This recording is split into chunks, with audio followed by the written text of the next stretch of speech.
আসসালামু আলাইকুম। নির্বাচনের পর দেশে নীরব একটা আক্ষেপ বিরাজ করছে, যা মানুষের মুখ থেকে শোনা যাচ্ছে।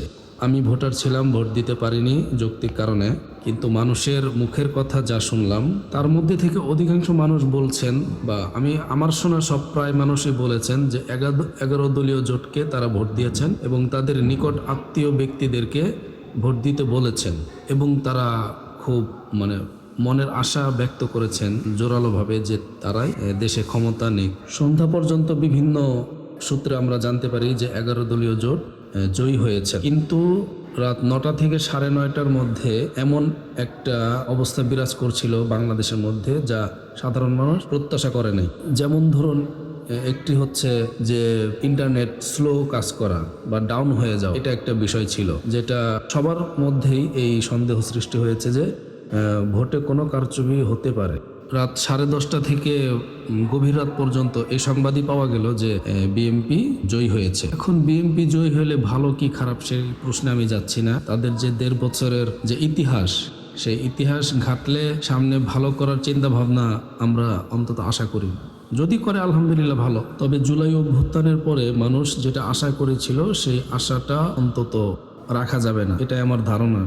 প্রথমত হাদি ভাইয়ের হত্যা, এটার বিচার আমরা যদি আল্লাহ চাই তাহলে তো অবশ্যই হবে, বিচার হবে, কিন্তু সাধারণ নিয়ম বলছে যে বিচার এটা বন্ধ। দ্বিতীয়ত পিলখানা হত্যাকাণ্ড, এটা ক্লোজড, অর্থাৎ এটার বিচার আর আশা করা যায় না। তৃতীয় হচ্ছে শাপলা চত্বরের হত্যাকাণ্ড, এই বিচারটাও ধামাচাপা পড়ে যাবে। চতুর্থ হচ্ছে যেটা অনেকে বলতে শোনা যায় না, সেটা হচ্ছে ইডেন কলেজের যে নারী কেলেঙ্কারি, অর্থাৎ ছাত্রীদেরকে নিয়ে যেই যৌন কেলেঙ্কারির একটা অভিযোগ ছিল আওয়ামী লীগের সময়, ওইটার বিচার ক্লোজ। সব শেষ যেটা গুরুত্বপূর্ণ সেটা হচ্ছে জুলাই অভ্যুত্থানের সময় যেই হত্যাকাণ্ড ঘটেছে, এটার বিচার আর আশা করা যাচ্ছে না। আর সামনে রমজান, এই রমজানে যদি দ্রব্যমূল্যের দাম বাড়ে তাহলে বুঝতে হবে যে আগের স্বৈরাচার আবার ফিরে এসেছে। আসলে আমি সাধারণ মানুষ হিসাবে এবং সাধারণ মানুষের মুখ থেকে যা শুনেছি সেই আলোকে বলতে চাই যে অধিকাংশ মানুষ ভোট দিয়েছে 11 দলীয় জোটকে, জামাতকে, শাপলা মার্কায় এবং রিক্সা মার্কায় ভোট দিয়েছে, কিন্তু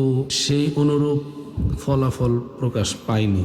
অবশ্যই এই ফল প্রকাশের মধ্যে অবশ্যই কোনো কারচুপি আছে। ব্যক্তিগতভাবে আমি সবার সাথে আলোচনা উঠানোর প্রয়োজন হয় নাই, তারা নিজ থেকে বলতেছিল যে দোকানদার বলেন কিছু একটা হয়েছে, অটো রিক্সাওয়ালা বলেন, বাসে উঠলেও একই আলোচনা যে মানুষের মধ্যে একটা নীরবতা বিরাজ করতেছে। কেন এমন হইল? 1.5 বছর ধরে সাধারণ মানুষ যাদেরকে চাঁদাবাজ হিসাবে জানে তারা তো ক্ষমতায় যাওয়ার প্রশ্নই আসে না, তারা তো জয়ী হওয়ার কোনো প্রশ্নই আসে না। তাহলে এমনটা হলো কেন? বিশেষ করে 9:30টার দিকে ইন্টারনেট ডাউন হয়ে যাওয়া, স্লো হয়ে যাওয়া, এটা তো সন্দেহ সৃষ্টি করে। তো এটার উত্তর জনগণ পাবে কিনা আসলে এটা তো জানি না। আবার অনেকে বলছে আবারও একটা জুলাই দরকার। দেখেন, এরকম বিপ্লব করতে পারলে তো অবশ্যই ভালো।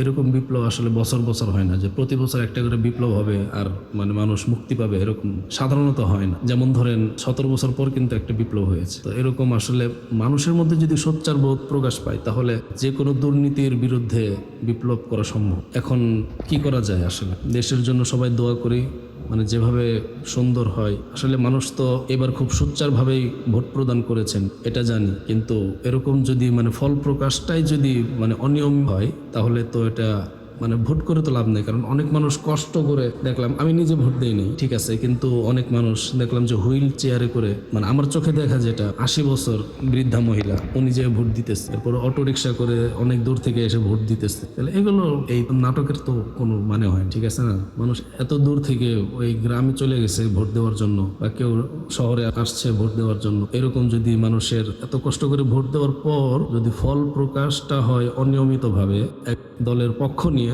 তাহলে তো এই ইলেকশনের কোনো অর্থ নাই।